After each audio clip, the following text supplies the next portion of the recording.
할렐루야. 우리 시대는 능력을 중시하는 시대입니다. 소위 능력주의 시대를 우리는 살고 있습니다. 한 사람의 가치가 그 사람의 능력에 따라서 좌우되는 것입니다.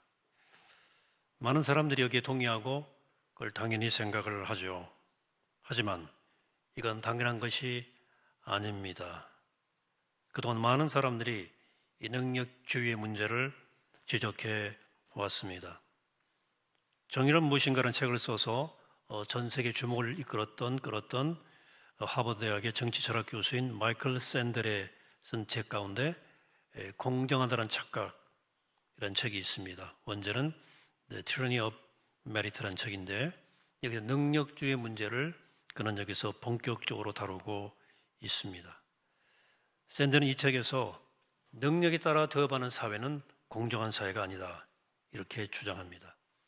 모든 사람이 같은 조건에서 능력을 키워온 것이 아니라는 겁니다. 능력이 출중한 사람 가운데 많은 사람이 좋은 환경에서 자랐기 때문이고 능력이 부족한 사람들 가운데 꽤 많은 사람들이 좋지 않은 조건에서 자랐기 때문이라고 이야기하고 그래서 능력에 좌우되는 것이 약간 좀 불공정하다는 얘기를 합니다. 그러므로 능력만으로 사람을 대우하는 것은 공정하지 않다는 것입니다. 그래서 마이클 샌델은 이러한 사실을 좀 인정하고 능력이 부족해 덜 가지고 덜 누리는 사회적 약자들을 배려하는 정책을 펴서 좀 더 공정한 세상을 만들어 가야 된다는 주장을 합니다. 사실은 이 능력주의적 사고방식에 대해서 가장 불편하게 생각을 해야 할 사람들이 이 땅에서 하나님의 나라를 살아가고 있는 우리 그리스도인들이라고 생각합니다. 기독교 신앙은 능력에 아무 관계없이 하나님께서 각 사람에게 절대적 가치를 부여하셨으며 따라서 사람은 누구나 그 절대적 가치에 따라서 대우받아야 된다고 우린 믿고 있습니다.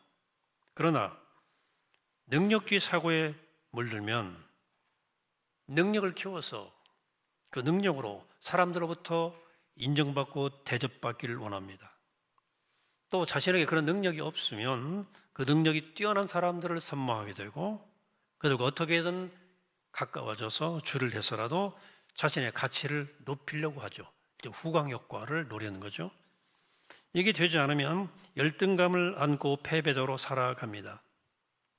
반면 능력이 탁월하면 그는 어느 정도 이상의 또 대접을 받게 돼요. 이것이 우리 사회를 고대 경쟁 사회로 또 양극화 현상을 강화시키는 주요 원인이죠. 능력에 따라서 사람을 판단하고 능력에 따라서 사람을 다르게 대우하는 것은 사실 우리의 죄성에서부터 나온 것입니다.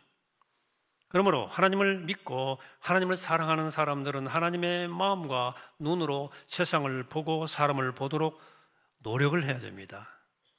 그렇게 되면 남보다 앞서기 위한 이 무한 경쟁에 무작정 뛰어들기보다도 경쟁에 뒤처진 이들을 보듬고 그들이 하나님에게 부여받은 절대적 가치를 회복하도록 돕게 될 것입니다.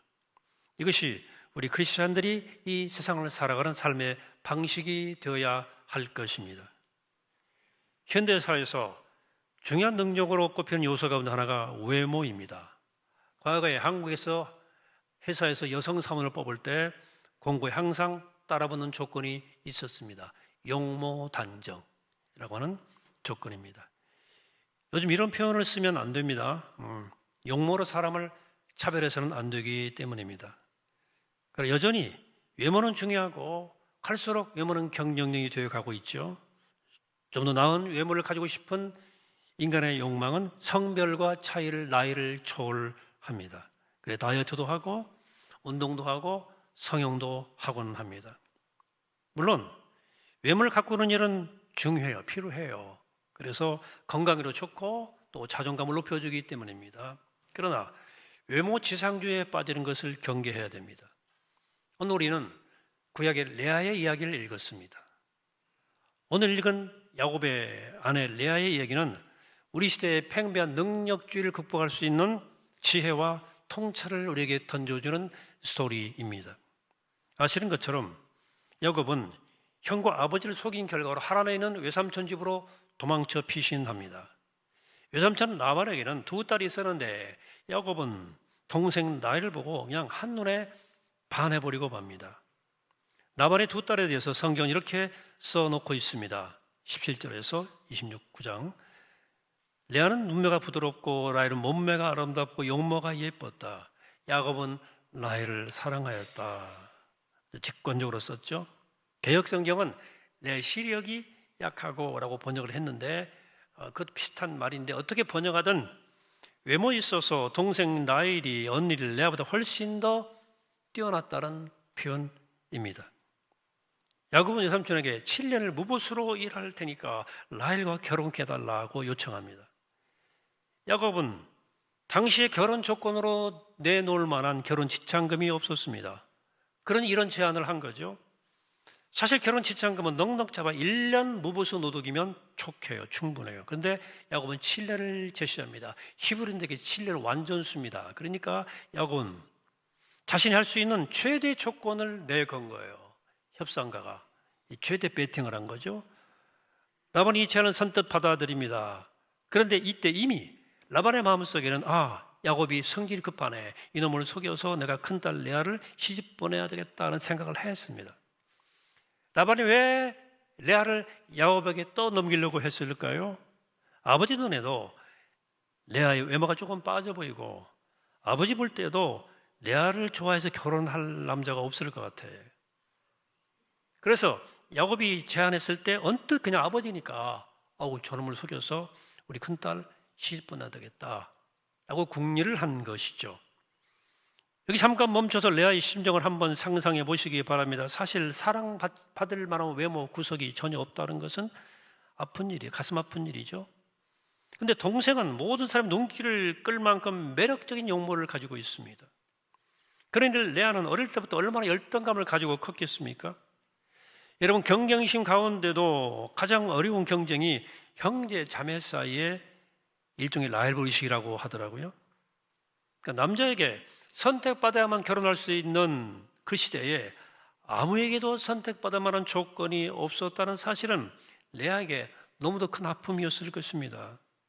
야곱이 라반에게 아버지에게 동생 라헬에게 결혼하게 해달라고 막 요청을 할 때에도 레아의 마음은 헛헛했을 것입니다. 아마 레아는 야곱에게는 투명인간 취급당했을 거예요. 관심이 없어. 항상 눈길이 라헬을 향했기 때문입니다. 이것을 바라보는 레아의 마음이 얼마나 힘들었겠습니까? 7년의 약속 기간이 지납니다. 야곱은 라헬을 너무나 사랑했기 때문에 7년을 수일처럼 보냈다고 말합니다.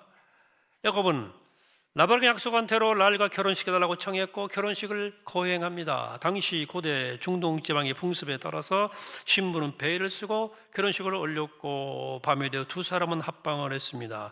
야곱은 7년 고생 끝에 드디어 내가 꿈에 그리던 결혼을 하는구나 라고 얼마나 기뻐했겠어요. 그러나 아침이 되어서 잠을 깨어보니까 자신과 함께 있던 사람은 라헬이 아니고 레아였습니다. 야곱은 배신감의 순간 분노 폭발을 했을 거예요. 그런 장인에게 달려가 가지고 외삼촌에게 항의를 합니다. 그때 라반이 이렇게 태연히 말합니다. 26절에서 표정 세 번역입니다. 큰딸을 두고서 작은 딸부터 시집 보내는 것은 이 고장의 법이 아닐세. 그러니 2일 동안 초래 기간은 채우게. 그런 다음에 작은 아이도 자네에게 주겠네. 그 대신 자네는 또 7년 동안 내가 맡기는 일을 해야 하네. 꼼짝없이 당하는 거죠. 아버지와 형을 속였던 그 야곱이 삼촌에게 홀랑서 넘어가는 아주 흥미로운 장면이죠. 야곱은 꼼짝없이 조건을 받아들일 수밖에 없었습니다. 왜? 그의 생의 목적이 라헬에게 있었기 때문에. 치표하잖아요. 여기 다시 한번 레아의 심정을 한번 헤아려 보게 되기를 원합니다. 자신을 원하지도 않는 사람에게 시집 가야 되는 레아의 신세가 얼마나 한탄스럽겠습니까? 티언플리오의 웨딩 케이크 생각이 나요. 이 밤이 지나가면 나는 가네 원치 않는 사람에게로 눈물을 흘리면서 나는 가네. 아시죠? 사랑치 않는 사람에게로. 야곱이 억지로 떠맡게 된 그 아내를 어찌 대할지는 뻔하잖아요. 그래도 아버지 명이니까 따라 했어요. 결혼식 올리는 내내 그리고 초야를 치른 날 아침 레아가 얼마나 두려웠겠습니까?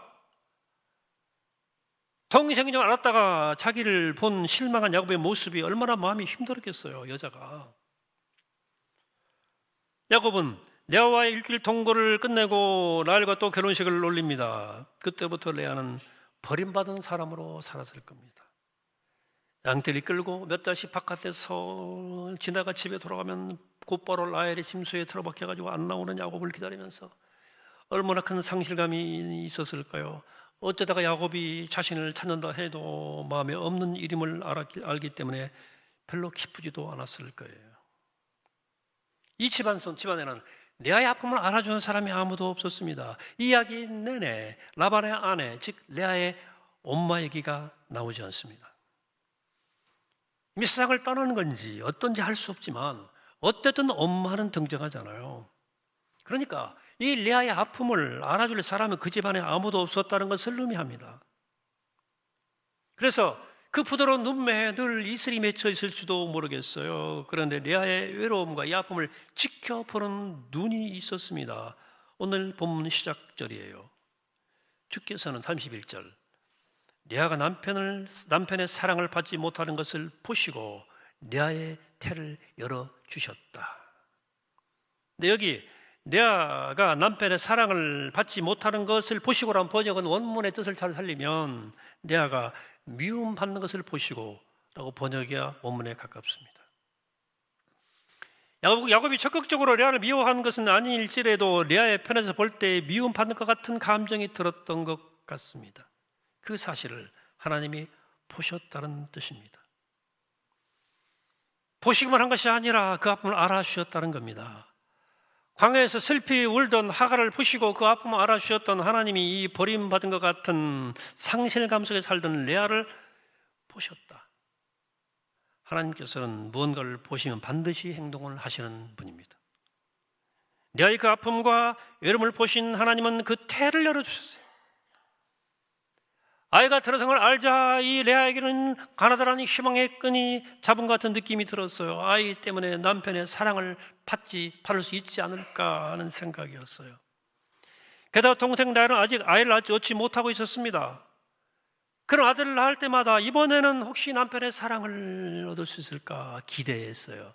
첫째 아들이 태어났을 때 레아는 르우벤이라 이름을 지으면서 이렇게 말합니다. 32절에서 여호와께서 나의 괴로움을 돌보셨으니 이제는 내 남편이 나를 사랑하리로다. 이 아들을 통해서 남편 사랑을 얻기를 원했다는 뜻이에요. 하지만 야곱의 태도는 달라지지 않았습니다. 몇 년 후에 둘째 아들 태어났는데 레아는 그때는 시몬이라는 이름을 짓습니다. 시몬이라 이름을 짓습니다. 그렇게 이렇게 말합니다. 여호와께서 내가 사랑받지 못하면 시몬 들으셨으므로 내게 이 아들도 주셨도다. 그러나 이번에도 야곱은 여전히 레아에게 마음을 안 줘요. 몇 년 지난 뒤에 셋째 아들이 또 태어나요. 그래서 애는 잘나요. 레아는 레위란 이름을 지으면서 34절에서 내가 그에게 새 아들 낳았으니 내 남편이 지금부터 나와 연합하리로다. 하나 될 것이다. 이제 기대를 하는 거죠. 이름의 기대를 다 집어넣어요. 하지만 레아의 소망은 이루어지지 않았습니다. 세월이 떠올라서 레아에게 네 번째 아들이 들었습니다. 아이를 낳고 레아는 그 이름을 지으면서 유다라고 지으면서 이렇게 말합니다. 이 35절 함께 합독합시다. 시작. 내가 이제는 여호와를 찬송하리로다. 유다요. 유다의 뜻은 찬송입니다. 여기 이젠이란 표현이 붙어요. 이제는 뭔가 변화가 있었다는 뜻입니다. 그동안에는 아들을 낳을 때마다 혹시 남편의 사랑을 받지 않을까 하는 소망했던 레아가 넷째 아들을 낳고 이제는 하나님을 찬양하겠다고 말하고 있는 것입니다. 자, 레아에게 어떤 변화가 온 것일까요? 이 사이에 성서학자들은 남편의 사랑을 얻을 희망이 완전히 깨진 그 자리에서 레아가 하나님을 새롭게 체험했다고 했을 것이라고 추측을 합니다. 유다를 낳기 전에도 레아는 하나님을 믿었어요. 하지만 그때는 하나님을 자신의 필요를 채워주는 분으로만 믿었습니다. 예컨대 우상을 섬기듯이 하나님을 믿은 거예요. 레아는 아들 셋을 낳아주어도 남편의 사랑을 얻지 못하자 하나님에 대한 믿음에 대한 회의를 가졌을 수도 있어요. 이렇게 해도 안 되면 나는 어쩌란 말이냐 라고 생각했을지 모릅니다. 아니야, 왜 나 이렇게 못나게 만들어가지고 이렇게 원통한 삶을 살게 하느냐, 울고불고 기도했을지 모르겠어요.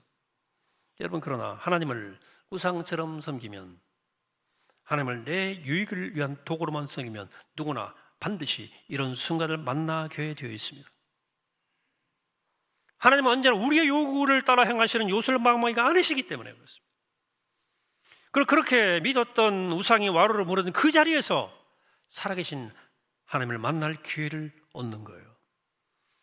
해서 레아는 지금 머리로만 알았던 하나님이 실제로 살아계시고 나를 사랑으로 돌보시고 있다는 사실을 퍼뜩 깨달은 거예요. 그리고 온 우주의 창조주이신 하나님을 제대로 만나고 나니까 하나님이면 충분한 거야.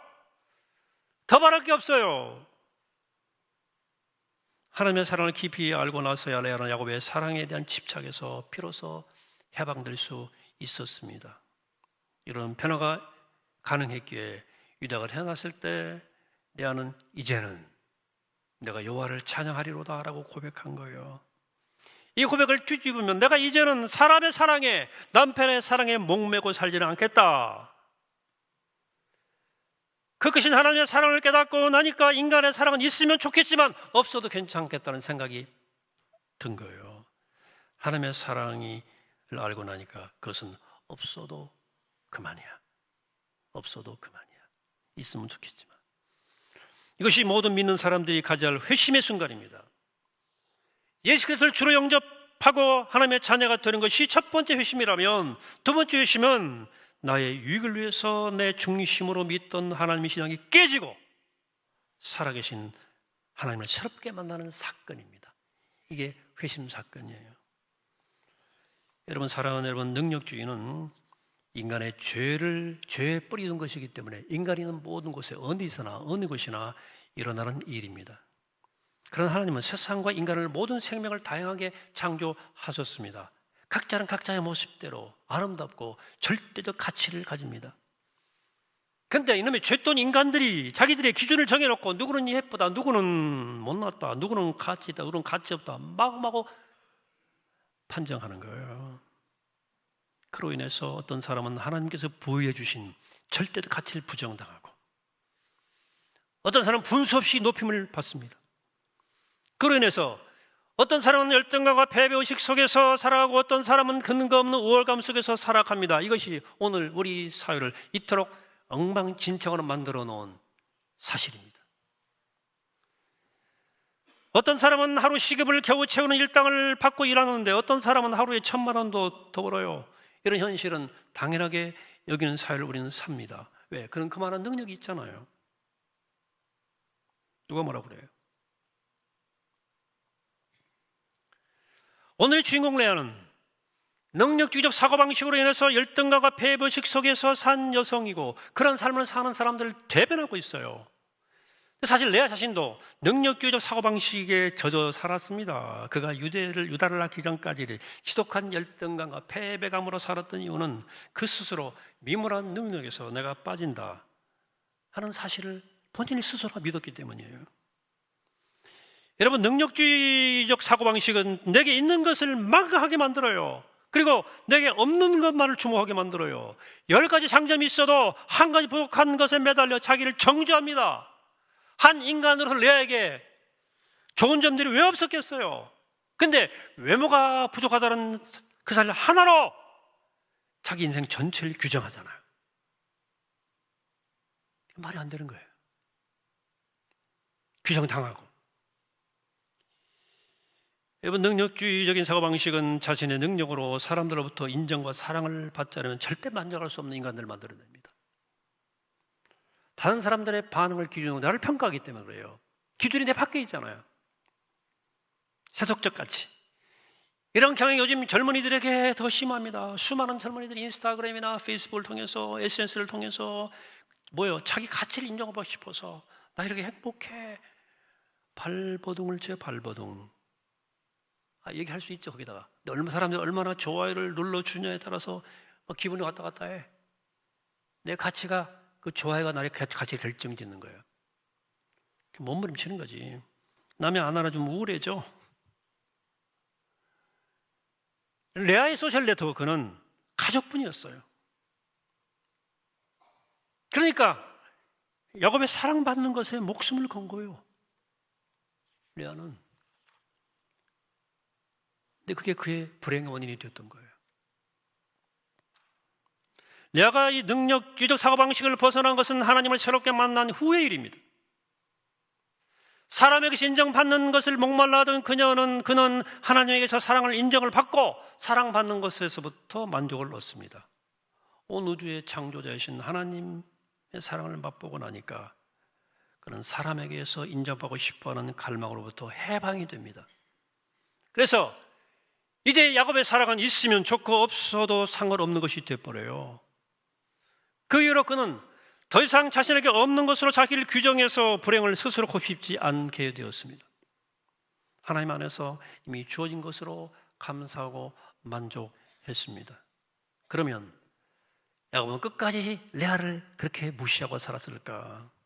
그렇지 않았을 가능성이 훨씬 큽니다.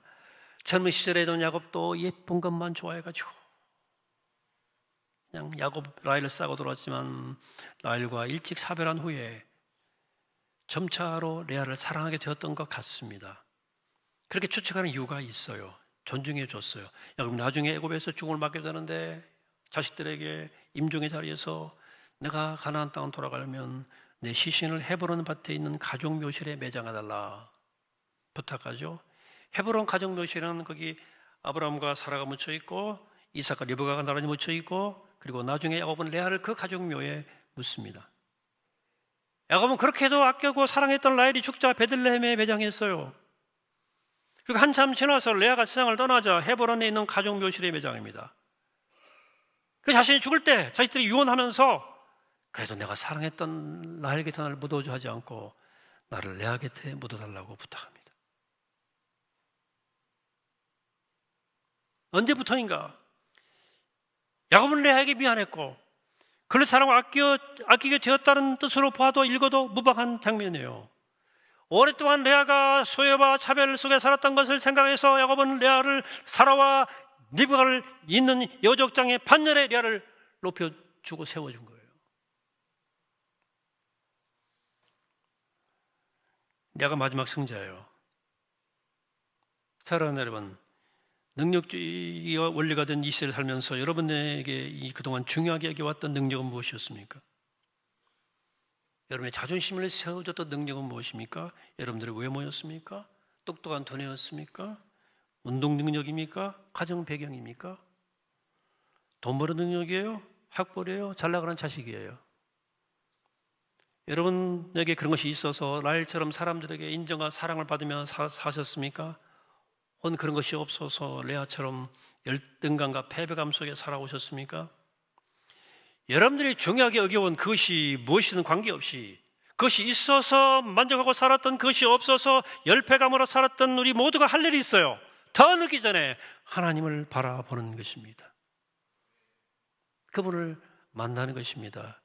그분은 우리의 능력을 보시지 않고 우리 있는 그대로 우리의 절대 가치를 보시고 우리를 사랑하시기 때문입니다. 이 사랑을 발견하고 그분의 사랑을 맛봐야 돼요.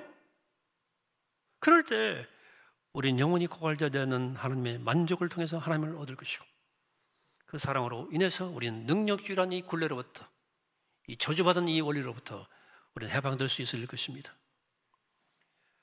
오늘은 총회 선교주일입니다. 한국교회 안에 이 능력주의가 팽배해 있어요. 사람들이 교회 숫자와 크기에 열광합니다. 물론 큰 교회 장점이 많습니다. 배울 것도 많아요. 사람들이 저렇게 쏠리는 것도 충분히 이해가 돼요. 여러분 사람들이 백화점 쇼핑이 좋지 골목 상권 쇼핑이 시장 쇼핑이 좋겠습니까? 냄새 나는데. 그러나 모든 사람들이 동일한 가치를 지니듯이 모든 교회는 하나님의 눈에 동일합니다. 똑같아요. 수만 명 모이는 교회나 수십 명 모이는 교회나 하나님의 앞에 동일한 가치를 가지고 있어요. 저는 한국교회라는 큰 바다에 나가서 활동하면서 한국교회가 능력주의라는 이 시대 정신에 완전히 매몰되어 있다 하는 소리를 계속 확인하고 있습니다. 우리 교단은 물론이고요, 한국교회 전반을 볼 때 100명 이하 모이는 교회가 72%입니다. 그중에 30명 이하 모이는 교회도 41%예요. 그 교회들이 능력이 없습니까? 그 목사님들은 무능력자입니까? 아닙니다. 정말 성실하게 눈물로 선교하고 그 자리를 지키고 있습니다. 근데 문제는 능력주의가 그분들의 자존감을 자꾸 무너뜨리는 거예요. 저는 우리 교인들이 큰 교회 가서 도전받고 배우는 것도 좋지만 정말 자꾸 이 땅에 연약한 교회들을 좀 소리 없이 돌아보고 그 작은 교회들의 소중함을 좀 알아주셨으면 좋겠어요. 하나님의 마음으로. 여러분, 그동안 세상과 사람 어떤 눈으로 보아왔습니까? 야곱처럼, 오늘 라반처럼 능력주의 사고방식에 함몰되어서 능력에 따라 사람을 판단하고 차별해 온 것은 아닌가? 그것이 사람을 얼마나 치욕스럽게 만드는 죄인 줄 모르고 당연한 듯 그렇게 생각하고 행동해 온 것은 아닌가? 우리는 우리 자신에게 있는 어떤 능력도 자랑 삼으면 안 돼요. 하나님의 은혜니까. 또 우리에게 내게 어떤 능력이 없다고 해서 우리를 한계에 지어도 안 돼요. 우리는 우리 존재를 있는 그대로 받아주시고 우리를 기뻐하시는 하나님을 봐야 돼요. 내가 탁월한 조건 때문에 이 세상에서 약자로 살아간다 할 때 우리는 더욱더 하나님을 바라보고 그분이 우리를 보시고 알아주신다는 사실을 꼭 기억해야 돼요. 그럴 때 우리 입술에서 찬양이 가능한 거예요. 비로소 온멍이 아닌 찬양. 또 그럴 때 능력주의적 시각으로 사람들을 보고 판단하는 차별하는 그 죄로부터 벗어날 수 있는 거예요. 그럴 때 비로소 하나님 나라의 가치를 가지고 사회적 약자들을 돌아보는 부드러운 시선을 가질 수 있고 이 세상을 좀 따뜻하게 만들 수 있는 겁니다. 또 그런 사람, 하나님 나라에서 자족 만족을 얻는 사람은 그 누구도 그 어떤 것도 그의 자존감을 흔들 수가 없어요. 부디 우리 모두 하나님만을 사랑하며 이 세상에서 어떤 사람을 만나든 동일한 가치로 대하고 존중하는 그런 삶을 사는 그런 삶을 사는 교회가 되기를 이 시간 주의 이름으로 간절히 축원합니다. 기도하겠습니다. 거룩하신 하나님, 세상의 시선에 짓눌려 스스로를 가치 있다 생각하거나 스스로 가치 없다 생각하는 우리 하나님을 용서해 주시고 우리를 조건 없이 사랑하시는 하나님의 시선으로 나를 바라보게 하시고 너를 바라보게 하시옵소서. 나를 우쭐하게 했던 것 혹은 나를 비참하게 했던 것 그 모두에서 하나님 안에서 자유롭게 하여 주시옵소서. 오직 십자가의 사랑으로 자유롭고 충만한 생명과 사랑을 살 수 있도록 우리 인도하여 주옵소서. 감사드리옵고 우리 주 예수 그리스도의 이름으로 기도합니다. 아멘.